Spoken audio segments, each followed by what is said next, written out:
everybody. Welcome back to another episode of More Than a Title. This is episode 194, and you know it's my favorite day of the week. It's Pod Day, y'all. So for first-time listeners and the ones that already know, I'm Jarrett, Chief Revenue Officer at Outside the Box Digital, and you know I got my brother, my brethren, your favorite CEO, Chadeo. What's good, cuz? We in the building, man. It's Pod Day, man. You know I gotta get my shoulders going. Bang head bouncing. You already know it. And you know we in the building. So, ladies and gentlemen, I said it before. I'm gonna say it again. I'm gonna pre-warn you. Welcome to another phenomenal show of More Than the Title. We got another phenomenal guest that's on the show. We've said it before, and we've executed it every single time, so we're gonna keep saying it. Welcome to another phenomenal show, you know, and we're gonna get started. G&T, grateful and thankful. We're gonna start it off by saying this. We're extremely grateful to Ritza and the Finn Group and everybody that invited us down to Baltimore. We had a fantastic time at CIAA. And guess what? Your favorite podcast made the Baltimore Sun newspaper, y'all. So you know what it is. Yes, we was, right? So you know what? I'm grateful for the opportunity, right? Yep, that was given by the Finn Group and Ritz and everybody that was a part of it. And I'm thankful for everybody down there that received us with open arms and just the warmth and the energy. And you know, I'm just thankful for the fact that we're getting acknowledged for the work that we're doing, man. We everywhere, you know. Message on the show. So G&T, you know how we start the show. Grateful and thankful. Big fact. And before we start, you know, Women's History Month, we know we got to celebrate, you know, our girl, Miss Angel Live is in the whole Alive network, y'all, the first woman-owned, black-owned podcast network in the world. And if you want more content from creators like More Than a Title, make sure y'all take out your phone, scan the QR code, download the app, subscribe, and half of your subscription goes to the content creator of your choice, y'all. Who giving it up like that? We don't walk it, we talk it. You know what I mean? Yeah, it is. Sound good to me. I love it.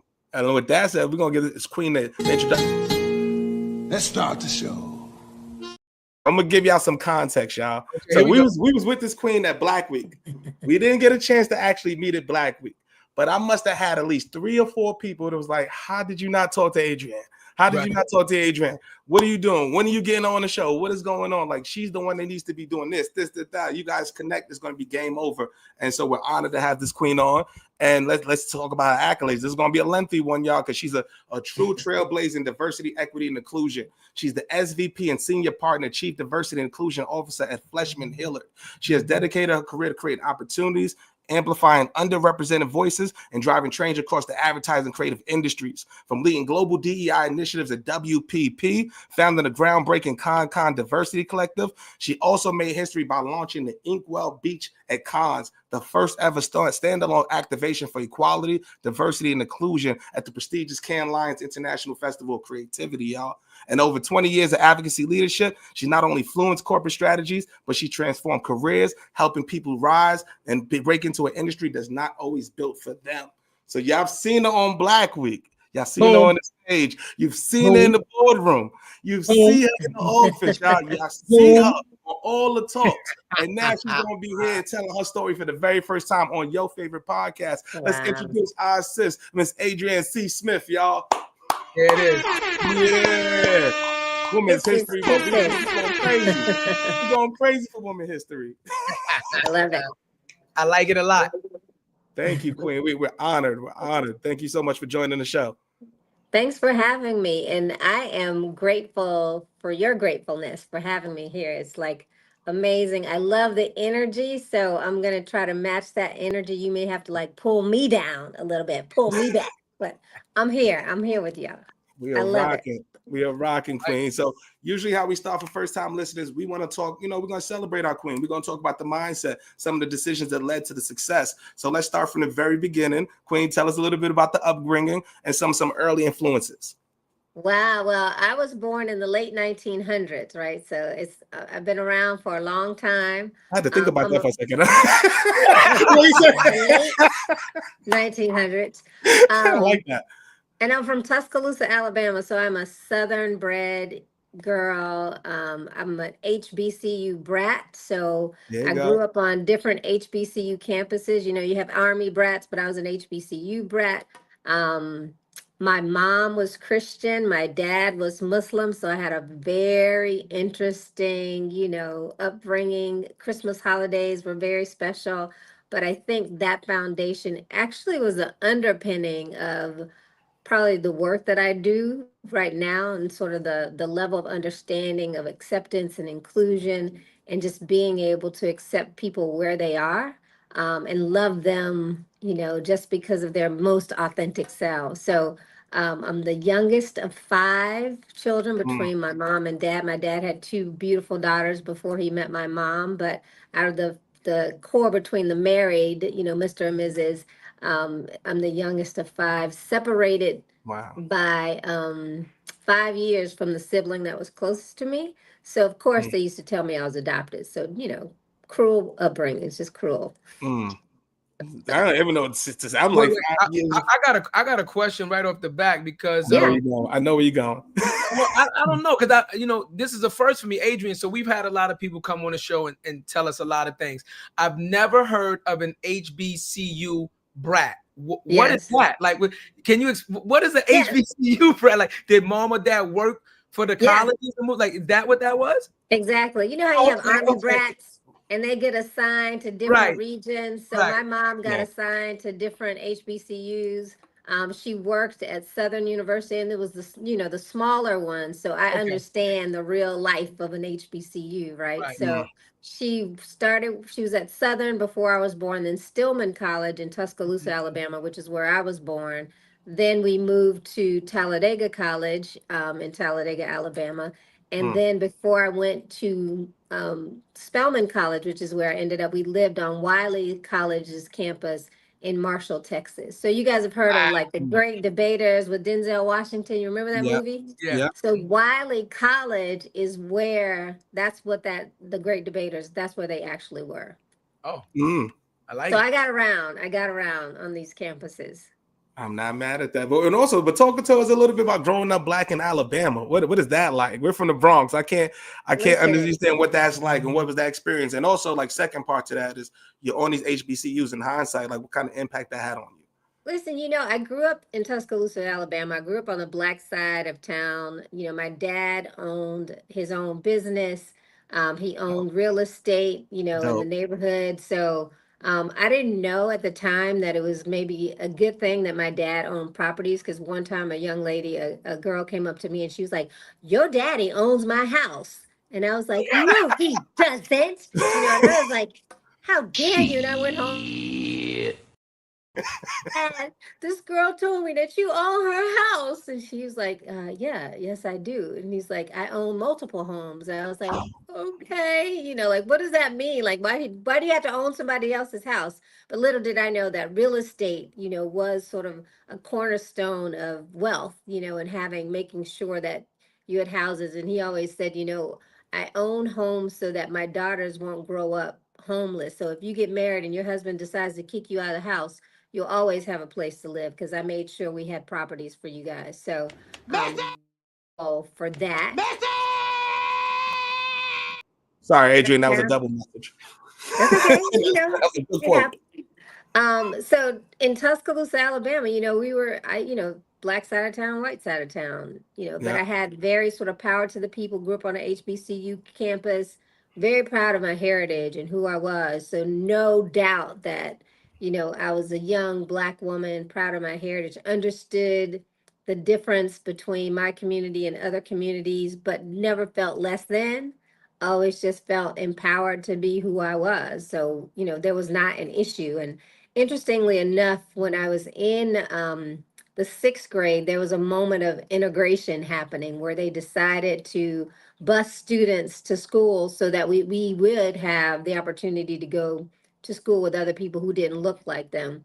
And that happened from the sixth, seventh, and eighth grade. And honestly, I'm still connected to some of the white people that I met today, because it was a good thing. You really had the opportunity to really expand your relationship capital, which at an early age you see that can be very important and powerful. You also get to see what your capabilities are. Can you compete? Did your Did your upbringing on one side of town make you more equipped to do and more apt to perform better than the other side of town? So Yeah. being able to pull those communities together, I thought personally was a good thing at the time. Nah, definitely true. Coming from somebody who went to Catholic school, I totally understand that. You know what I mean? Like, so Yeah. I went to school, all different types of backgrounds, and I attribute that a lot to my success in corporate America. But you said something about being your authentic self too, Andrea. I heard a line or a quote from one of my mentors. He said it takes you about 10 years to be your authentic self at work. Wow. So how do you balance your being your authentic self or still climbing the corporate ladder, right? Because experience is different for us. Right. Well, here's the reality of the thing. And depending on the corporate setting you go into, not everybody needs to see your most authentic self, right? There you Like go. you're getting a version of me that is a little tame, a little, a corporate little me, but there's a whole side of me I don't think y'all ready for, right? Like you don't want to bring your whole self to the table all the time because it's not appropriate for the conversation. Some talk I do with my girls. That's my authentic conversation with my girl. Some person, if I'm dating someone, they get a different side of me. If I'm at work, I don't bring my girl talk to work. I don't bring the conversation that I have, my intimate relationship to work. You bring your best authentic self, that is for time, place, and manner. You really want to think about and understand the culture from which you're operating in. Like read the room, and that will tell you which part of your authentic self to bring. Like I'm not saying creativity, all those things to the do, but just realize not everybody can handle your shine all the time. Not everybody can handle that little tinge of crazy you might have. Keep that at home. What I'm saying? But just it's when I think they say bring your authentic self, just bring your genuine ideas, bring the best you that you can bring to the environment, to the culture that's appropriate, for the time that you're in at that moment. That's real. I've never heard anybody put it so eloquently like that. I love that. I love that. No, real. That's real talk. Normally I would chime in on those type of conversations, but I'm gonna just second my cousin Adrian and say, like, I've never actually heard anybody break it down that way. And because you broke it down that way, I could accept it. Because I was ready to challenge you right off the bat. Because I don't believe in that. I'm authentic all day long. I'm not backing that. You know what I mean? But the way you broke it down, you know what? I'm actually gonna adopt that. I'm actually gonna adopt that because that actually makes perfect sense to me, right? Bring the version of you that's that makes the most sense for the moment and the situation that you're in. And then for the room. That's right. Why am I bringing my pillow to a conversation to work? You don't need to know what I talk to with my significant other. Why do I need to talk to you about what my boys talk about? You don't need to know that, right? So I really like that answer. I ain't gonna lie. I think I'm gonna adopt that. So I appreciate it. Something, but like you hit the nail though, because it's something in our culture that feels like we're being fake. Yeah. Right. You know what I'm saying? And that's the battle that most Black professionals deal with, right? It's when to say something, it's when to correct somebody if something is wrong, when to do what, right? And still move in those spaces and play, and know the room, know when to say something, when not to.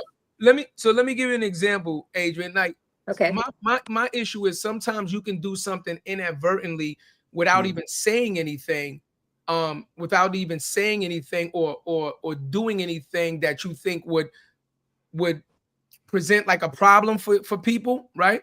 And be judged. And I'll give you an example of that. When I was an apprentice, just started out in construction, one of my jobs was down at the Verizon building on the west side by Chambers Street, all the way downtown, right? There's absolutely no parking there. I didn't want to be late, so I had my girlfriend at the time dropped me off. So I pulled up in front of the job and I get out the car. Now I'm an apprentice, first year, bottom pay, but I'm driving an S500 Mercedes, right? So everybody's outside and they see me get out the S500 Mercedes. Now, you've never seen me work. I haven't said anything to you. I'm in construction clothes like everybody else, but you see the car. So when I get inside, they're like, that's your car? And I'm like, yeah, that's my car. Like, okay, like, you know what I mean? And then from there, just from them, then it was like, you can't get off of the car. It's like, well, how are you an apprentice and you drive an S500? Like, I don't even have an S500. And I'm like, well, that's your problem. Like, you know what I'm saying?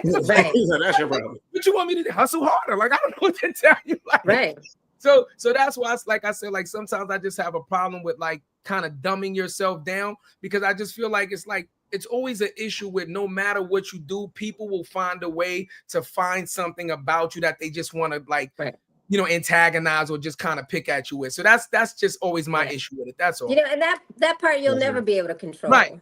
And, so it's like, what do I not drive my car to work? Right. What exactly. do I buy a beater just to make these guys happy? Like, it is what it is. I'm sure they might do some stuff and you'd be like, wait a minute, that's so everybody will have some issue with it, and you just can't please the world. You just got to make sure that you're being true to who you are when you are there, but you didn't have to fake the funk, but keep it real in the best way that's going to allow you to your point, shine in the space that you need to shine in the way that you need to do.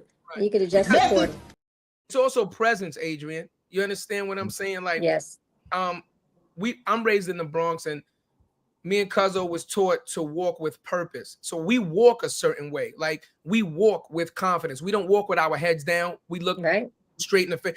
Like, New Yorkers walk a different way than other people, right? A lot of people, like, when we go out of town, they be like, we knew you was from New York. The way you guys walk it, you carry it.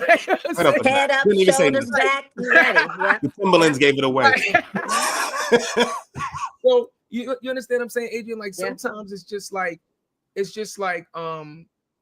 your confidence, and your understanding of just like, I know what I'm doing. Not that I don't want to work with people, but I walk a certain way, I talk a certain way because I am a certain way. So that's the problem I have with just dumbing yourself down. Because it's like, how do you just dumb down things that are just inert within you to just, you understand what I'm saying? Like, that'd be my issue sometimes. But there's also reading the room, right, Adrian? That goes back to reading the room, right? If you're not successful in that and trying to get the best out of the situation that you need, right? Get what you need by all means necessary. And if it takes a minute just to be like, let me hold that thought so I can hear where they are, and then I can respond accordingly in your most authentic voice, right? Yeah. But you don't have to give it all at all the moments, so you can maneuver fast and move through quickly. Yeah. I like it. I'm adopting it, just so you know. Thank you. Please. I love that. Please, we're doing it. My job is done. I'm done. You're good. I probably you hear me say that to somebody else. He goes like, yo, he really He's really calmed down. He's really and they just say ACS. ACS gave that. There you go. That's an ACS quote. Mm-hmm. That's it. And so Adrian, how did you get into the industry? So you went to HBCU. How did you get into this space specifically? I didn't have like a linear path of how I got into this space. I think I've always been passionate about creating access and opportunities for people. I've always been an advocate to be able to get people who are the least of these into spaces and places that they are not. Like, I've always been like a connector. I call the work of diversity, equity, and inclusion the human connection business. Like, how can we upskill and just give everybody the best shot they have, right? I'm a huge supporter of succession planning, meaning creating the opportunity for the group after me, because I know I'm not going to be here forever. So I want the next group to be able to have that opportunity and have access to it. Now, the key is, if I give you access, it's up to you to make the best of it, right?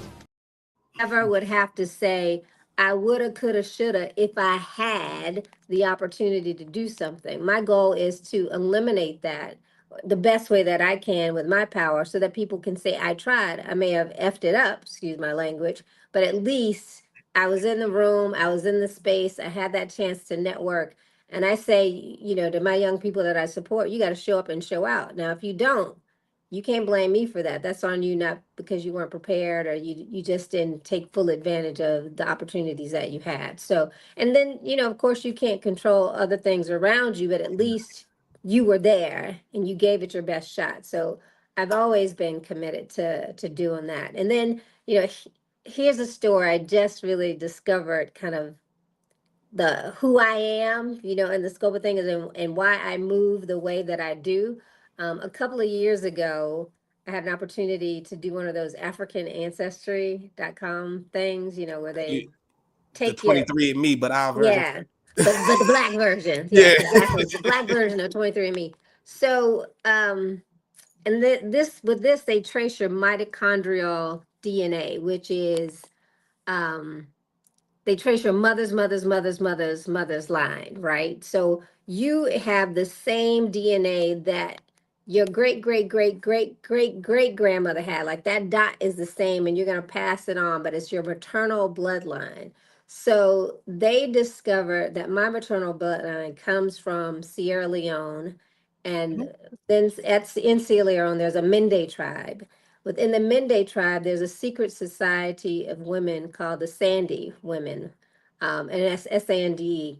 And what the Sandy women did was they were responsible for ushering in the next generation of young people. They were responsible for the rites of passage for the young people. And when I found that out, y'all, like I had the ugliest cry ever because I was like, that's what I do, like I find pride in just helping who's got next and figuring out who's got next, So it's in my blood, right? It's in my DNA, and it's like it's nothing I can do about it. It's why I'm so passionate about what I do. And it also seems like all of my faults as it relates to this type of work that I'm doing turn to favor. No matter how bad I try to mess it up, something always, even if it's at the last minute, pops in and sort of saves the day. So it just shows that, the ancestors around me are committed to making sure that this legacy that lives in me, that bleeds in my, that runs through the blood in my body, is a part of what I'm supposed to be doing. It's how I'm supposed to be living my life. So this journey started way before I got here. And, I've always been proud of who I am because my dad and my mom always instilled, you be proud of who you are, never want to be anything that you are not. And New York City is if you're in a cab, for some reason, my features, they think, they always say, where are you from? And I'm like, Alabama. No, no, no. Before that, I'm like, the stars in the universe. I don't know. So they always want to put me out of my blackness and make sure, are you Indian? Are you something else? And I would tell my mom, and she'd be like, no, you are black, and you make sure they know you black. You blackity black, black. So, don't let them twist it. Don't let them try to deny your heritage or who you are, any of that stuff. You're a black woman, and then just to be able to figure out, and even like, when you grow up, especially growing up in Alabama, they always want to be like, oh, you Cherokee, we Indian, like anything to separate you from your blackness. Or Creek, I'm Cherokee, I'm Chickasaw, Choctaw Creek. When I did one of those DNA things, it was like, you ain't got no Native American in your blood. You are 98.9% like African, like black, black. Unless it was a mistake. Now that could black, y'all, and I'm black, y'all, and I'm blacker than you know what comes up? You just throw the fist up there. Throw the fist up. Come on. I'm just saying. But so I said all that to say, I love it. Yeah, it's just been a part of who I am. My parents have always, prided me on celebrating who I am and my history and my heritage and fighting for the rights of my people and, anybody from an underrepresented community. So it's just a part of my DNA. What would you? Are you gonna? I got you guys. I was just saying I can understand that because me and Cuzzo actually have these kind of conversations, and it's like we had this conversation the other day, and I'm like, I truly understand what like faith moving is, because we'll do things, and I'll be like, okay, maybe let's do something different, and then something at the very last minute will come to keep us right where we are, and I'm like, see, that's faith right there, like. Every time we say, okay, we got to do this or we got to do that, something ain't right and something ain't right. Have a bad day, have a really bad day. Something will come at the 0 hour to be like, it's not that bad, keep going. But I think that's the, like within us, that's like you said, like a force or energy saying like, nah, you guys are doing what you should be doing. Yeah. And we're going to keep you on that path. So me and Cuzzo actually talk about that on a regular basis. Yeah, you got to stay connected to your calling as much as you can. And, once you figure it out, just stay true to that path. And, I think the ancestors or whoever it is you believe in will help keep pushing you forward. One thing my dad was saying, we used to, he would take me to hear speakers like Naeem Akbar and, any motivational Black power, any folks that you could think of, just so we would learn our history. I was all up in the programs. And Naeem Akbar would say, it's important for you to learn your history because your history identifies, unifies, inspires, and gives you purpose.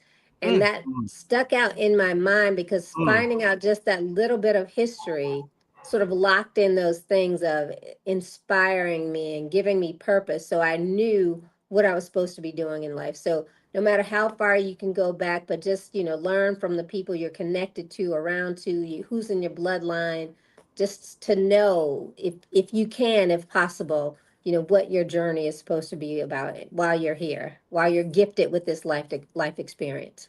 What was there one defining moment though that made you say like this is it? Because most of the time we talk about finding our purpose in the culture. A lot of times we're good at so many different things that we don't know what it is, right? And sometimes, for I say 90% of the times, or 90% of stories we heard, we just fall into it. Yeah. Right. When you know. So what was that moment for you? It was like, this is it. So, it came later in life, like much later, like as in like 5 years ago, 5, 6, maybe 7 years ago, 2018 to be more exact. Because again, I've always believed I'm supposed to do something helping and working with people. I think I even at one point had started a company called Vision Core, where the idea was we would be it was like Vision Core. You would have visioneers who were social engineers who helped to inspire like that next generation, right? And the idea was we were like a speaking troupe of people that would talk to young people, and you aged out of it so you could inspire young people. We're like a motivational speaking troupe. That was the vision in my head, right? That we would inspire young people who were successful, to get information from people who were maybe 10 years older than them, so they wouldn't see or think that I can't do this because that person who I'm looking at is so far-fetched away from me, like an Oprah Winfrey or, Michael,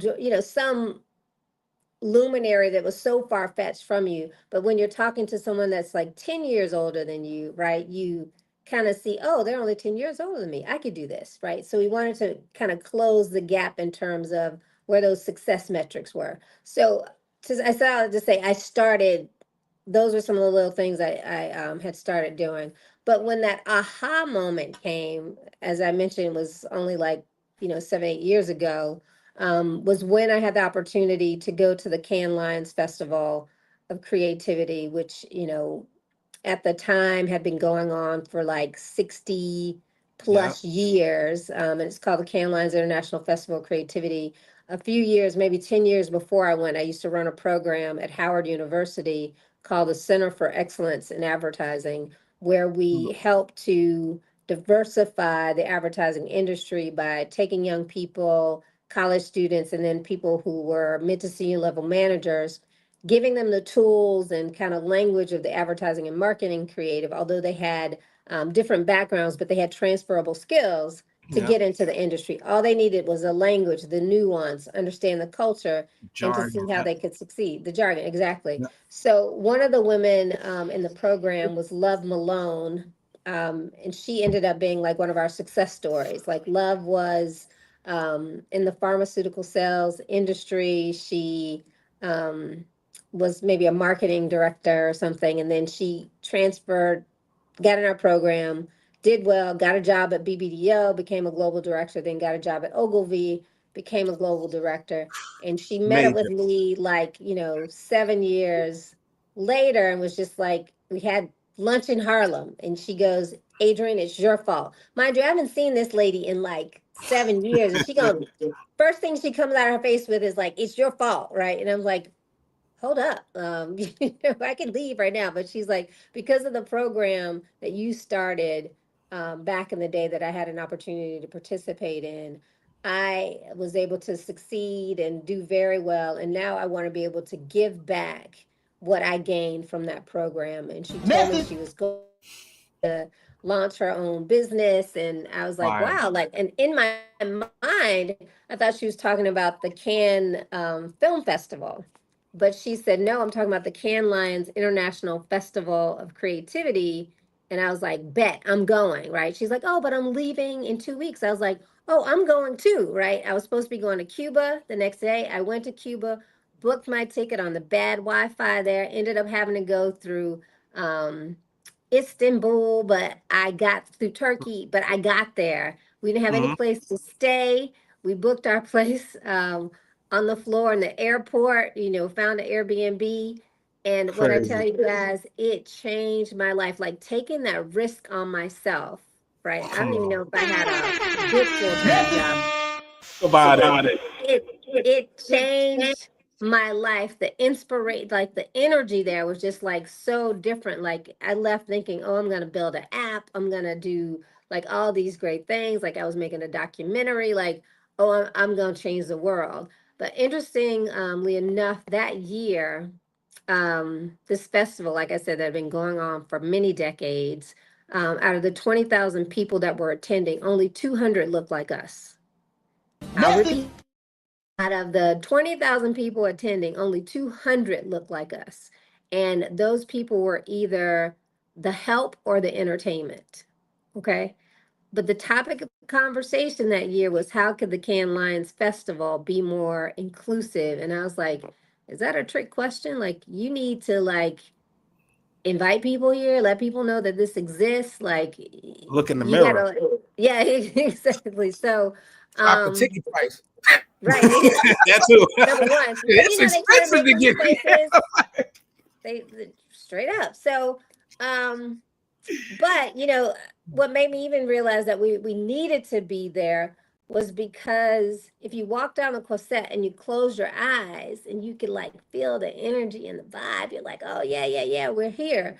But when you open your eyes and you see people dancing off beat, you're like, nah, son, we are not up in this place, right? Because something like this, it ain't right. So I committed that year to make sure that I brought more young people to the festival. Fire. And in 2018, I was able to bring 5 young people to the festival. And guys, they showed up and showed out. Like I was ear hustling on a conversation with 2 of the deans from the programs that they ran. Like they have a creative academy, they have a marketing academy, they have all these different academies that young people can participate in. And they were just talking about these 2 Black girls from America that had changed the trajectory of the conversation and just inspired them. And it was like the best cohort they had had. And I was like, yo, like, who are y'all talking about? Like, excuse me, with my ear hustle, what's going on? They said, yeah, Alex and Jenna from America. They're like amazing. It turns out Alex and Jenna were 2 of the young ladies that I brought to the festival. Yep.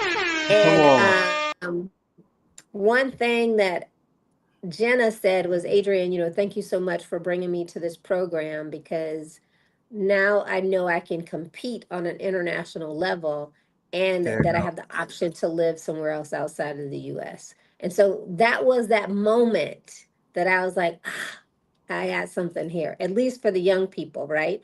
And so then the next year I was able to bring 25 young people back.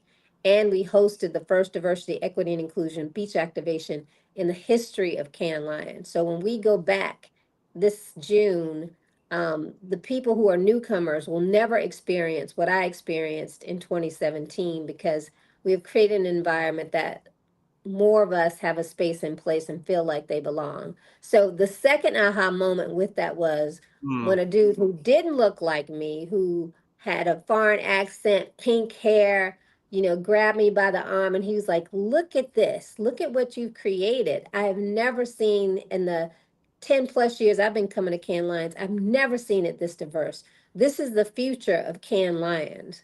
And I was like, wow. And he was like, thank you so much for creating this space because I finally feel like I belong. And I was like, you feel like you belong? Like, this is created for you.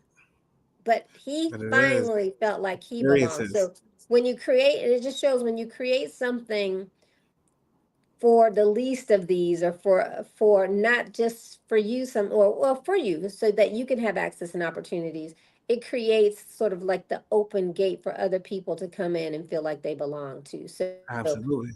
providing for these creates opportunities for everybody. So that was that moment when I think I knew this is what I was supposed to be doing. Like people were just automatically saying yes to me. People who I hadn't seen, and I mentioned that earlier about sort of that human capital that you build.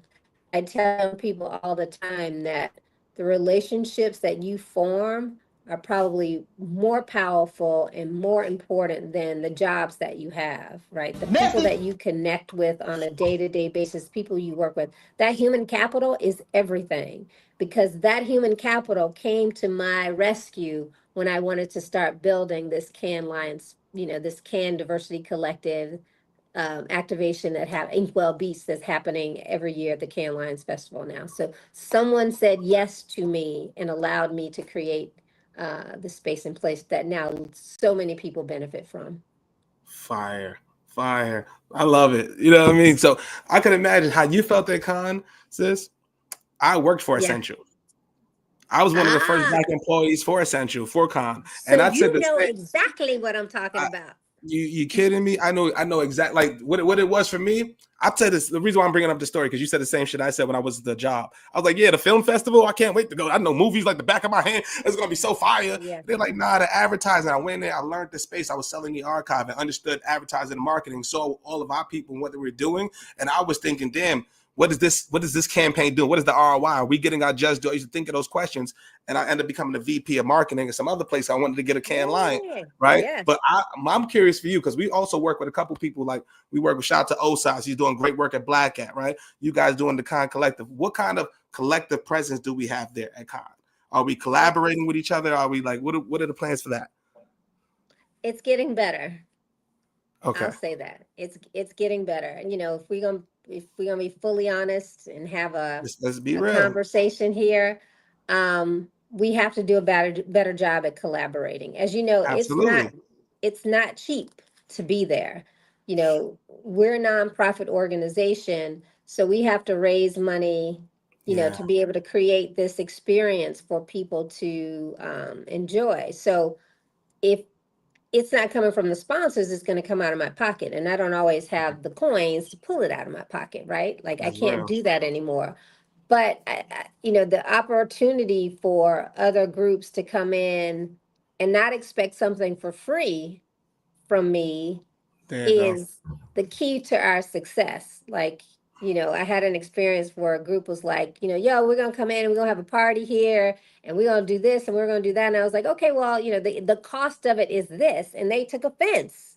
Like, I'm like, well, that time is time that has to be paid for. Like, we can do this collectively, but instead of putting the money into the collective for the, you know, Cannes Diversity Collective, they opted to do something else somewhere else, right? So they divided the money and did something else, which divided the audience. And I'm not saying, you know, we're the end all be all, but, you know, we kind of created a space for, I thought, for all of us. And a lot of times I think, you know, some corporations, they want what we have, so then they will bait you against me and give you money to do, or not money. They'll just say, we'll give you something free at my space. You come to my space and host your dinner, your party, your thing here.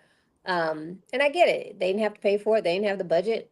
They went with someone else. But, you know, that's still, when we could have had the opportunity to collaborate and make it work for us, you know, sometimes we don't always do that. So, you know, I would encourage people to, you know, come in and let's talk, because it's getting real out there and they're dividing us. But that I'm glad you said that though, Adrianne. It's getting real. How has it changed from when you first started to now with all the DEI talk? How hard is it to get sponsorship? How difficult is it to make some of these moves happen? Right? Like with the conversation being what it is. You know, I say it's different because, you know, the people who were giving money performatively have stopped giving their performative dollars, right? 2020, you know, when George Floyd was murdered in front of all of us, you know, everybody was like, put up a black square, let us commit X amount of millions, billions of dollars to these places. And now 2025, all of that is rolling back. And one thing that I used to tell people was, you know, okay, we're in this moment.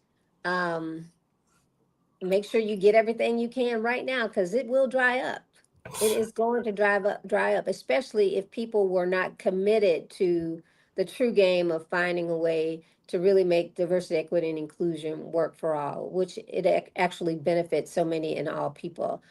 So we just have to be smart about and very intentional about the partnerships that we build. You know, do we have to shift the language? Maybe I wouldn't say get rid of DEI, but just, you know, nuance it a little bit. There's an idea that, you know, you could either, there's what I'm trying to figure out which direction I want to go in with this we can first. use a rebrand. Yeah, we can use a rebrand. But here's the reality: shift happens, right? Yeah. I didn't quite say shit happens, but shift happens, and so when that happens, you have to be prepared to adjust, and to be successful, you have to be agile, you have to be flexible, you have to think differently to evolve. So evolution is essential if you want to be able to grow. And then you think about strategic growth for your organization. A part of that is the transformation. How do we grow? How do we build? AI is in this world now. You know, technology dictates that we have to think differently and build differently from what we used to do, because everything else is moving at the speed of light. So we got to be able to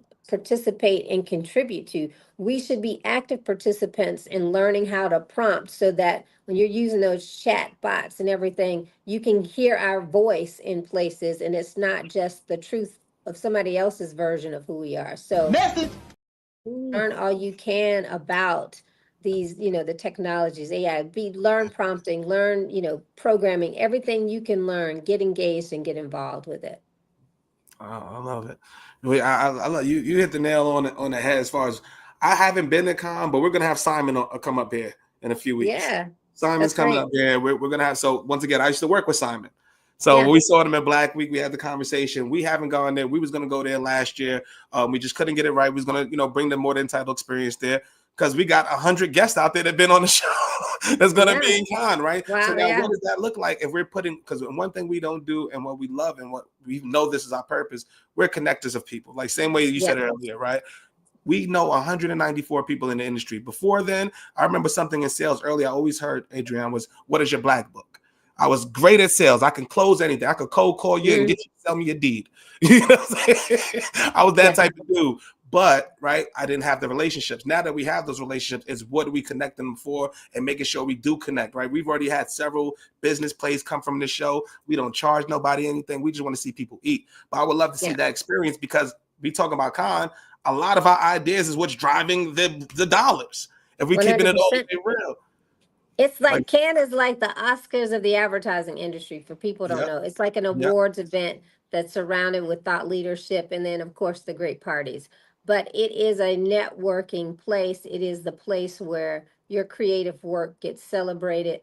A lot of our culture had been co-opted, and it is still being co-opted, but we have to make sure that we're in the game to make sure that it doesn't happen. And if our culture is being co-opted, we have to be there to, you know, correct or reclaim our space, so people see where the voice is really coming from, where that creative idea is really coming from. I'm ready to reclaim. My thing is also, but what are we doing? I understand we can always make grievances towards something, but what are we doing to solve the problem, right? So for example, like we talked about OSAS does a thing called the Road to Cannes, right? The Road to Cannes, right? The Road to Cannes, and he goes to different cities and states, and he does panels and he does things of that nature, right? One of the biggest problems that we have in our culture is we don't share information. We don't share information, right? So my thing is, what are we doing to get the collective to the table to even begin the process? So this is an event that happens every year, right? For so many years. So let's just assume this is going to keep going. Why isn't nobody coming up with a Cannes collective? Why isn't nobody coming out and saying, hey, we're going to Cannes. This is what we can provide. Anybody that's going to Cannes, we're welcoming y'all to come down. Let's start having this conversation early to see how we can collaborate. That's number one. Number two, what we were doing with our platform was we was approaching companies saying, listen, we're going to Cannes, but if you can't be there, how do you still have a presence in Cannes? Now, let's have that conversation, right? How do we make sure that your company is represented and your message is still, you know, brought forth to the masses in Cannes, even if you can't be there? But without conversation and without somebody bringing everybody together or trying to bring people together, then the conversation is never had. Everybody gets there separately. Everybody's kind of already set up their own thing. And then it's like you know what I mean? Yeah. Like, I just feel like we need to figure out how to have the conversation early and start opening the door for collaboration. Well, I'm going to say, I thought the CAN, which is the name of my organization, CAN Right. Diversity Collective, was that, right? Okay. I thought we would be the sort of convener, mediator, the place where people could come to have their panels, be, showcase, do their talks, figure it out. But I can't give it away. We all, as a collective, cooperative economics, Right. we have to contribute to, what I've laid down the down payment for, what I've signed the. Yeah. Come in and support that. You don't have to come in and build your own thing because you want to beat your chest to say I was here too. Lean in. Right. Come support, right? I'm here. I have the space. I have the platform. Why not throw something into the pot to offset some of the overall cost? And so you own a little piece of the space. You can do and have program. We're there together. But I think the problem, I don't know. I think sometimes with us, we would rather just kind of have our own thing to say we were first, not to be able to contribute. I don't know. I have my own thoughts, and this is one of the times where I will not be my authentic self and put it all out there. I'll tell my girl when I get off and be like, you know what? But no, you just that's real. They're I've experienced some things in this process. So, I'm not going to lie, like it's been an easy thing. It has not, because I've come, face to face, toe to toe with people who have just been like, we'd rather go somewhere else with our event, schedule it at the same time your event happens so that we can, sort of distract from it. And trust me, people see it. They watch us divide. They want us to separate and not be one coherent and one collective voice. We're stronger together. Everybody else can say it and we can say it, but I don't know that we always believe it, right? So I think we have to practice more of that and be collected, be in a collective, cooperative, economic mindset when it comes to building. No, I agree. The only reason I asked that is because it is completely possible to be in a space and do very well in a space and not know the other players that are in the space because they're not kind of in your area or you understand. So that's why I said that having the conversation. So you've laid the foundation, but you guys are primarily, let's say, based out of where? New York is where we're based. Okay, so you're based out of New York. So now I'm based from New York, yeah. Okay, perfect. So you're based out of New York, right? So now let's say like another company is based out of like California, right? Or there's a Midwest company or something, and they just, not like for lack of like disrespect, they just never heard of the company or the organization. So they just don't know, and they only know like when they get there. Like that's what I was saying. Like these guys do any type of like, advertising. I gotta push back on that though, bro. This industry is so small, we all know each other. Look at us. How we know everybody. Look who we get on the space. We're not even in the space, but we know everybody that's in the space. That's how small it is, bro. So like that degree of separation is very small. Very small, very small. So especially when you go out there, the talk of the town, somebody's doing this, what's going on tonight? You know how we huddle up and what's popping off tonight? What's this? We're gonna collect and we're gonna see what's going on, and everybody's doing something different.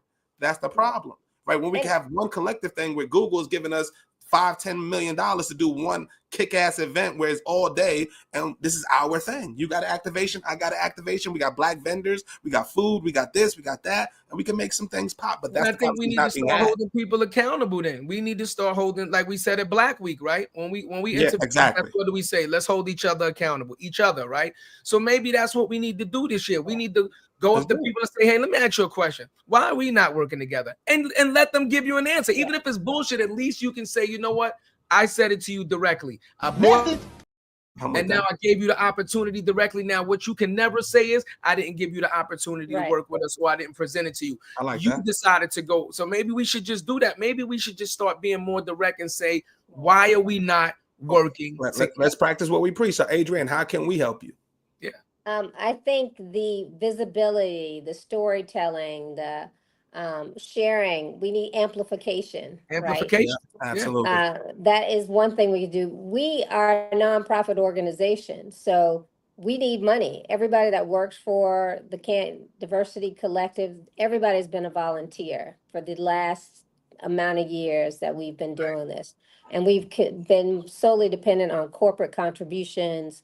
And that's how we've survived. But it gets Right. to a point, as you see, that the corporate contributions might dry up. So we need sort of some sustainable coinage and multiple coinage coming from other places so that we can keep moving forward. And a part of that, we talk about evolution. We're going to have to add more programming to what we do, create opportunities for people to buy into what we do as well. So we know that we've got to evolve sort of our business plan to create touch points throughout the year so that people can stay connected. But I think we have a good thing going, and we have, you talked about, although I'm New York based, we have brought people from all over the world to participate at the Cannes Lions Festival. We have gotten young ambassadors from 6 out of the 7 continents to be a part of it. So we are a global company. We want to have, Inkwell, we go to Davos during the World Economic Forum, right? So we have Inkwell Beach Cannes, we do Inkwell Beach Davos. We try to take us to places where we're traditionally not there or seen. I've taken young people to Dubai for the Dubai Links Festival. We want to be able to grow and create access and opportunities wherever we go. So Brazil is next on our list. We want to be in Africa. We want to be in Asia. Inkwell Beach is just synonymous with, being that global voice of inclusion, and that's what we want. The foundation of what we do is all about diversity, equity, and inclusion. And, it's a good thing, right? We move the conversation from the woe is me to the wow is me. Like, look what you got when, you're able to build something amazing and incredible with diverse and inclusive voices and actions. What it takes, it's the underpinning of everybody or every organization's success. Ooh, I got a lot of questions. I want to ask you, do in terms of talent though. I'm curious, right? Because we want to, first of all, one way we're gonna help you, Adrianne. Like we usually save this for the end of the show. So anybody before and after that we spoke to on the show, you now have direct access to, because now you're more than a title fan. I love it. Thank you. That's right off the gate. It doesn't matter who it is. You just say, hey guys, bro, little bro, this is who I want to speak to. I'm gonna go in your archives now. I'm gonna be all up in your archives. Then connect me. You'd be surprised how many people don't take us up on it. Oh, I'm doing it. I would like you to. Okay. You know what I'm saying? So please do. But with that being said, I'm curious, does talent kind of play the game too? So we know the brands are playing the game, but does talent do that to each other? It's like, hey, I've got this relationship with this brand. This is the brand. I can't talk over here because there's only so many different CMOs and Black executive leadership that we're playing the game, right? I thought you were going to ask me a different question. So in my mind, I have to answer the question that I thought you were going to answer because let me know. That's the right question. Then that's the right question. What I meant. This is set up right now. I can't. So what I thought you were asking me was, or leading to the question about the return on investment for me, for the talent that we bring. Right. Let's talk about. That's a great question. Let's do that. Talent has. And I'll say it's paid back in spades, right? It has over exceeded anything that I expected, because the young people or the people that come and experience Inkwell Beach, or the ambassadors in particular, many of those folks have given back, whether it's they volunteer the next year, immediately they're giving back. Whether they go back to their companies and get their companies to sponsor the next year because of their experience, it's immediate return on investment. Beautiful. One young lady had her own company. She sponsored a young person the next year. Another person went to their company. She made sure her company sponsored another group. Like, it's something about the space and the experience that makes you want to give back. And it's not about me, you know what I mean? And that's how I know it's like a good thing, because it's not about Adrianne C. Smith centric thing. It's kind of the experience that we allow other people to build with each other, the community that we create. And I think the return on investment there, the talent that comes from it, is just outstanding. And not everybody is a creative in the creative sense, but they have like a creative energy and spirit. And when you're able to tap into that, it's just magnified, multiple times. So, That's real. but you can ask your regular question now. No, Felix. that was I'll real. focus. I'll focus. No, she's on point. You know what I mean? Well, But I mean, listen, because she answered a question that you didn't even answer, she gets the. This motherfucker don't miss. No, he's fucking. she's good. She's good. She's good. Yeah, she's good. She probably do her own joint off the backboard. She's good. She said I was already prepped for the question that I thought she wanted to really ask me.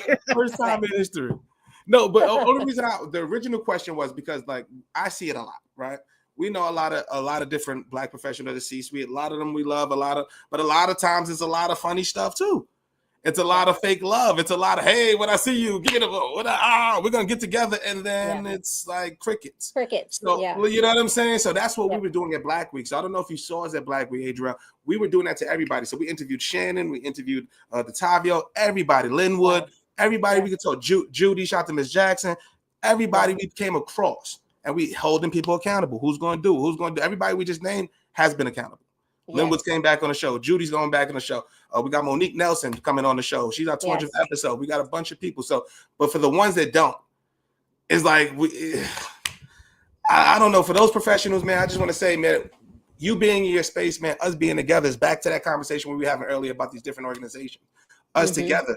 Sometimes even you coming out a half an hour to come on a platform like this where people can see you. Right, there's people on what makes this platform and what makes this our purpose, Adrianne. Like you said earlier, there's people who didn't even know that Adrianne exists, that I can do this, that I can make something work, I can do something in DEI, I can actually create an organization, send young people all the way out to the south of France, right? Don't even know that's possible. Right. Can I tell you something about that? You talked about inspiration, right? Yes, ma'am. When I went to Cannes, didn't have a lot in my bank account, still don't, but didn't have like a lot in my bank. Message from I me too. didn't have a job per se. I didn't have a job. I was an independent contractor, a hustler. I ate what I killed, right? I was doing my own thing, vibing my own space, had been in a corporate space for over 20 years, right? So I started the Cannes Diversity Collective without having a name brand behind me. Okay. You see what the Cannes Diversity Collective is. You see what Inkwell Beach Cannes is today. Inkwell Beach Davos is today. You heard me tell the story about what we've done. When I started it in 2018, I did not work for anyone. So there was no one lacing my pockets to make sure this happened. I wasn't going back to the job and asking for permission.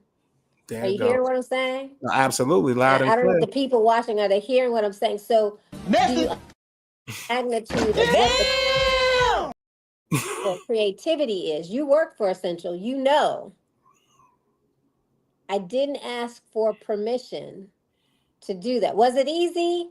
I'm not going to say it was easy. I still have, some PTSD, but I did that with some people who surrounded me with their love and talent, and contributed and helped set up that first and second year. I didn't do it by myself. There were some key people that were around, and I was just like, okay, Adrianne's crazy, but we're going to lean in and we're going to help her out because she doesn't know what she doesn't know, and we're just going to roll with it, right?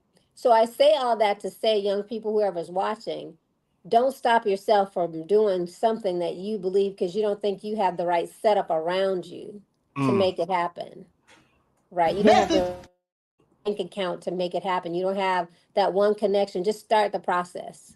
Start the process. People will believe in you. They'll see the vision. They'll say yes to you. Did you say Judy Jackson? Yeah. You talked to her? Judy Jackson said yes to me.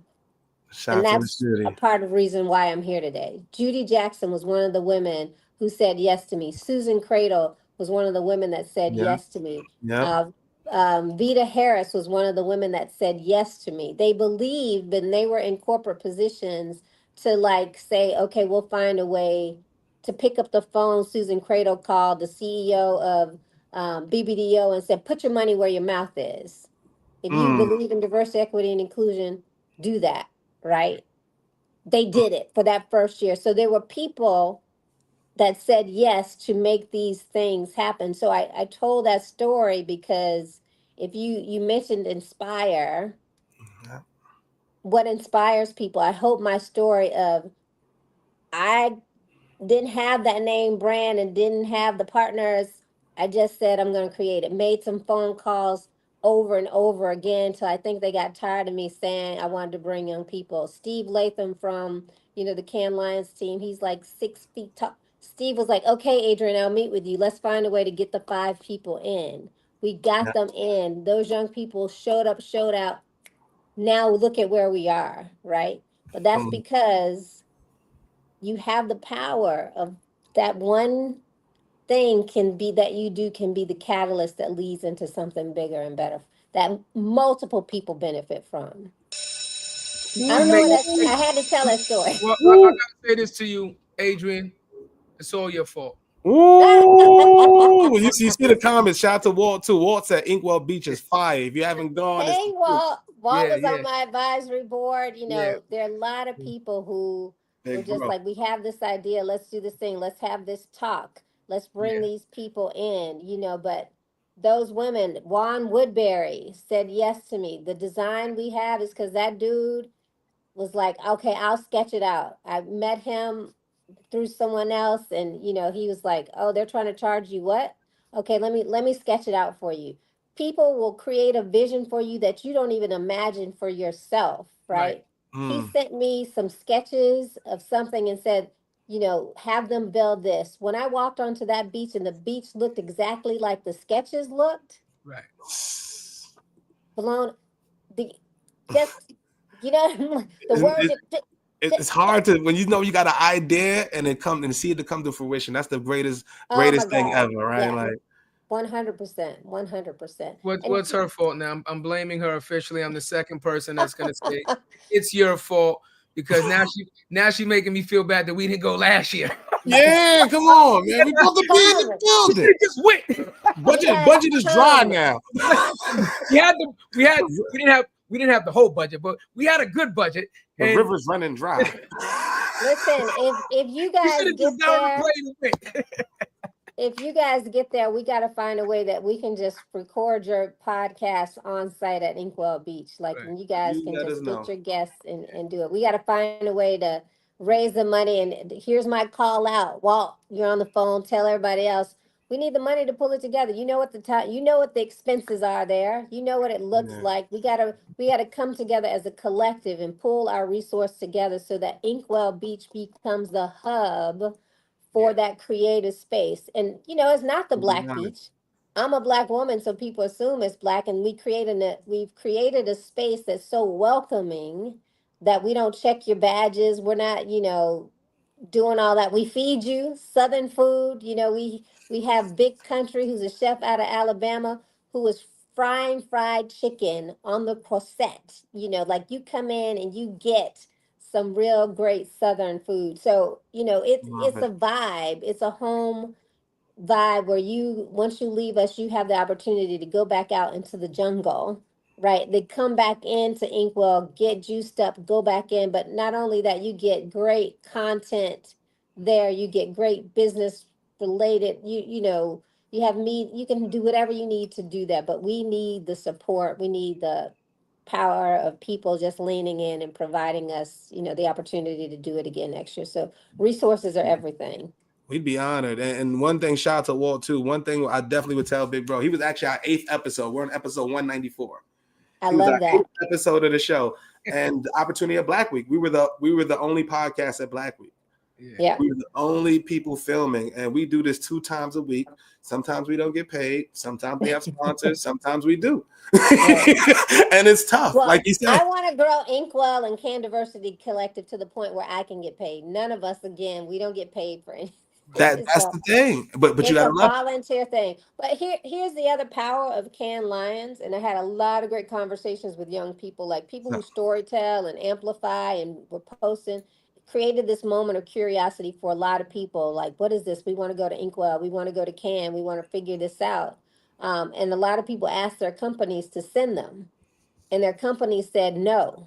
So what they did was took their vacation time and spent their own coins to come and invest in themselves to create an experience for them.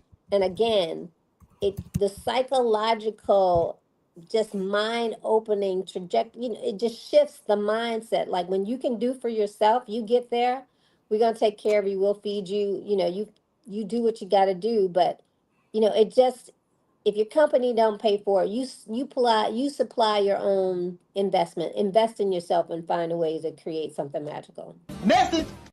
There you go. We live by it. We live by it. And you walk out as hungry. He said, yo, the ramen noodles, the this, to that. He's saying stuff off the menu, yo, bro. I'm sold. All right, We we gotta have get out black there. eyed peas, hummus. We have just some amazing snacks there. It's just great. Chef James is amazing.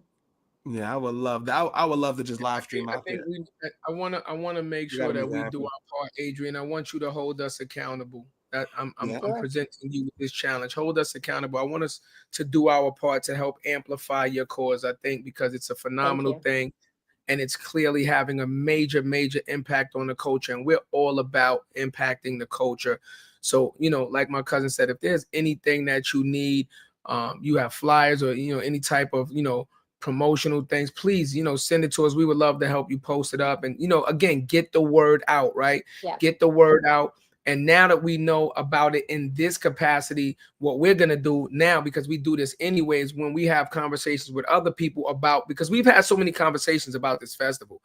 Now, moving forward, when we have the conversation about the festival, now we're going to definitely include, oh, did you know, by the way, this organization is there and this is what they're bringing? And we're going to do that now, because I think that I'm trying to, sometimes one of the things that I have trouble with is, I call it like straddling the fence, right? I call it like straddling the fence. It's like, how can you be so smart over here, but then so stupid over here, right? So if everybody sees the world and where it is in the moment, and then we can see where it's going, and then we have all of these people that have the ability to enact change, but then don't do anything, then I go like, then you got to just shut up. You understand what I'm saying? Don't close your mouth. Don't say nothing else anymore about it, because you're one of the people that have the ability to enact change, and you're not even leading by example, right? So it's like, what are we talking about here? You understand what I'm saying? Yeah. Because I think that with so many Black organizations that are going, it is a travesty that we're not working together. So instead of now transforming this festival in 1, 2, or 3 years, it's going to take 10 years. Right. You know what I mean? Or 15 years, because we're not working together. And when we're divided, and we're all pulling money from the same pool. Absolutely. They only cut a little slice off anyway. Right. And so we're all fighting for that same little piece of pie. Right. Don't get me wrong, there will be, people have different strategies and policies and and targets. I mean, we're not one monolith, right? But we have the capability of being able to share the space to create space for everybody. So I know we're willing to do that, because we can't do it by ourselves, and we invite people to come in and partner with us. I'm curious now that you're talking about con, what's your craziest con story? What was like one connection? I don't know if she can tell that. Remember, what's your crazy? What's one connection or something, like you turn around, you're like, holy shit, this is this one, and like, what's that? To be authentically correct for the show. I was reading the room feel right. I don't know. It's our end. There've been some, really interesting and touching moments of. There's a picture of one of my first sponsors was Leo Burnett. And Leo Burnett was my first job in the advertising industry, and there was a big picture of Leo Burnett's head on the wall that they wrapped for their cabana. And there's a picture of me that they took, candid shot of me sitting in front of that picture, like looking down or writing, right? So they're just little things that sort of give me like these full circle moments of like, when I saw the picture, like, oh wow, this was my first job, and now this is from that job, I'm here on the largest stage, in the world of advertising, marketing, creativity. So to go from that moment as a media buyer planner in Chicago, Illinois, and Leo Burnett, my first job, to having, my first activation at the Cannes Lions International Festival of Creativity, I think that's what the spirit of Leo Burnett was, to say, job well done, just like a little story like that. Leo's been dead for decades, but that spirit of creativity lives in what you have to do to think outside the box to be able to make stuff happen. So I think that was, one thing that happened that was just kind of, it wasn't crazy, but it was like a sentimental moment for me. That's the mama I made it moment right there. Yeah, the mama I made it. Another thing, Cannes can be really windy there. And the one day the roof blew off the top of our, just blew off.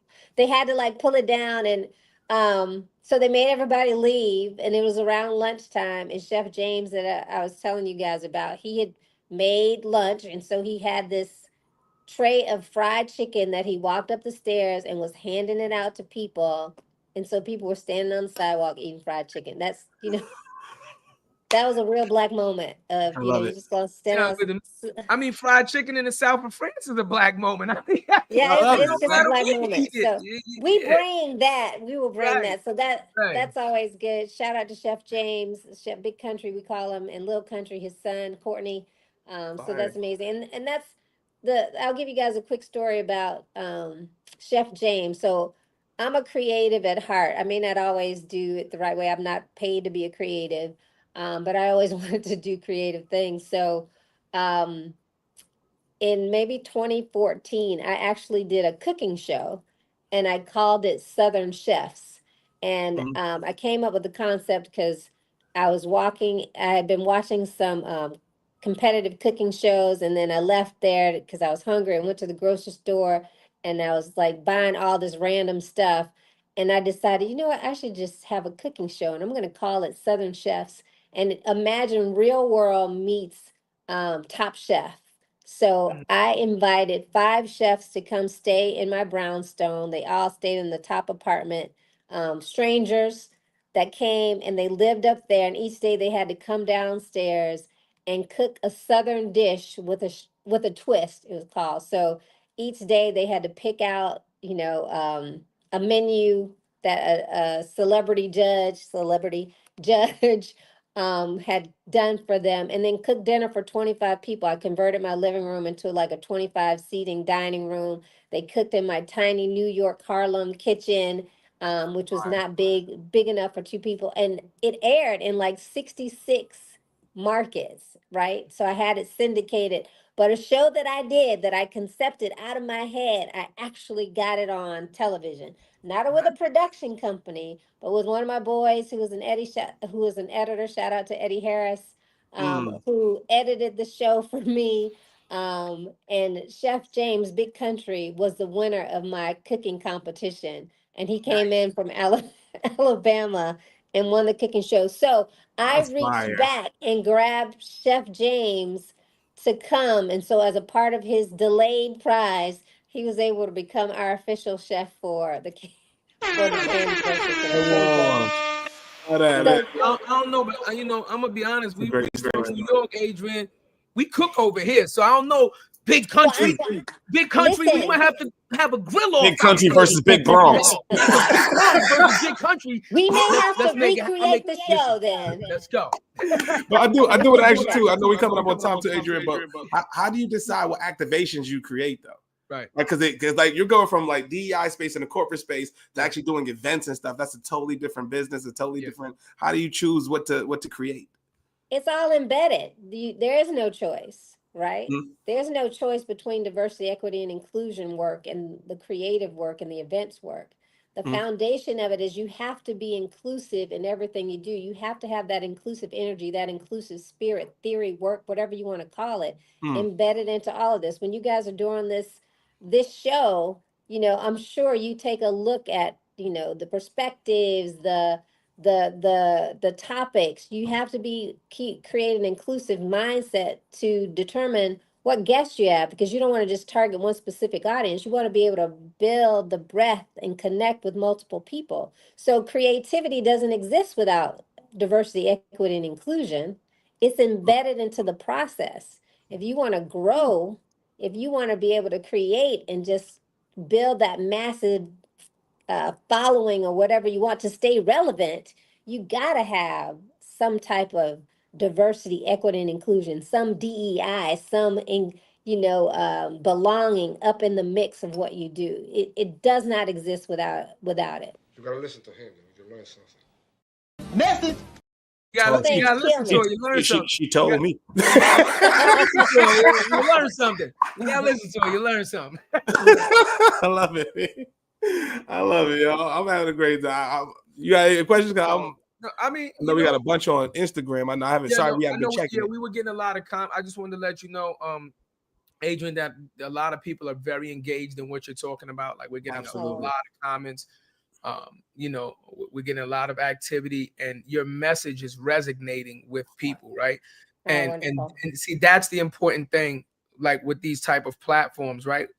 That's why I said, like, if you don't know, you don't know, right? Right. That's why we need people like you to come on and tell your story and tell what you do, right? And do it in a manner like you did, and say, well, I did this, but it wasn't easy. It wasn't success overnight, right? Yeah. Look, like you said, like, I came out my own pocket with. They need to see what success looks like from a full spectrum, right? Yeah. And not just, oh, it's linear. I come up with an idea and I find the right sponsor and boom, I made it tomorrow, right? Nope. So, that's why the guests like yourself are so important, because like you said, for the next generation that wants to do what you want to do, that gets inspired to do something because of something that you said, they need to see it, they need to hear it, but it needs to be in constant rotation, right? Because they're constantly bombarded by all the negative things that the media and social media and the newspapers and stuff are putting out, that we have to constantly reinforce the idea of you can be positive and productive. You can be positive and successful, 100%. Right? And we can do it the right way. And guess what? We can work together. And we can work together, right? We will work together, right? We will. Collaboration is everything, man. We have to, because I don't like being the smartest person. I'm very seldom the smartest person in the room. I'm very seldom the most creative in the room. I've learned to sit back and listen and let it flow. Like, let people come and create and build. Like the young volunteers, Francesca, Cheyenne, and all the creative team, and Lo, and all those people that are part of our team, they are the ones who are committed, because they're building from their perspective. They're like 15, 20 years younger than me. They got this, right? Because they're building for the future.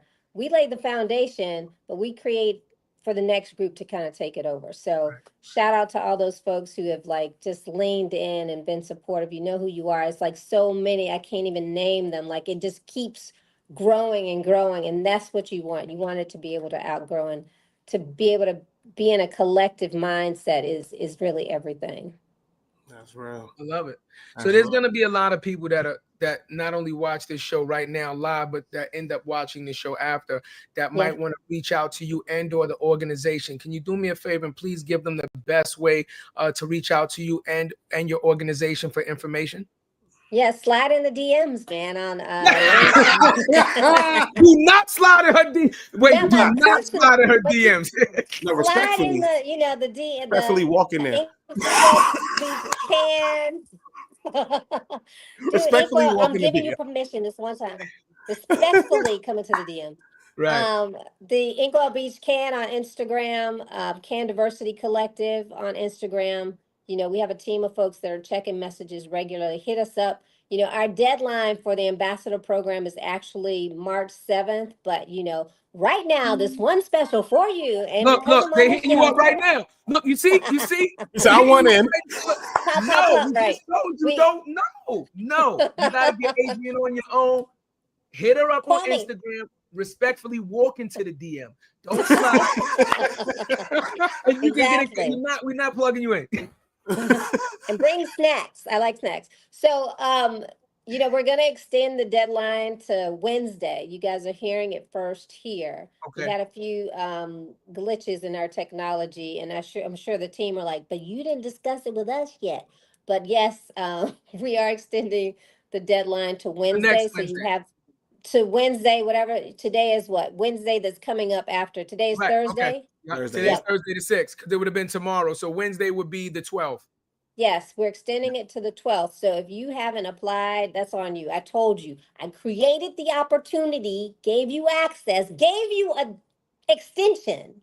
Now you have to apply. So it's on you. That's all I can do is just say, if you're not in the game, if you're not in it, you can't win it, right? You got to be in the game to play the game. So There it is. There you go. That's There you what go. I'm saying. And if you can, just make sure, because we also put out names. So what we usually do, Adrian, we just start a group chat, right?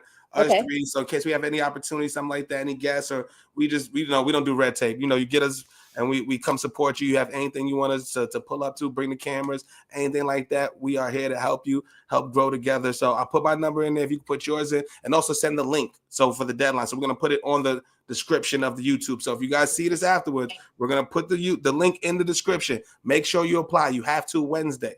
All right, Yes. and We're only putting the link, not her number. Her number's for us, not for y'all. No, that's no. We'll end up getting DMs like, you say you was gonna put her number. I didn't see her number. Right. Not for you. You got to get it.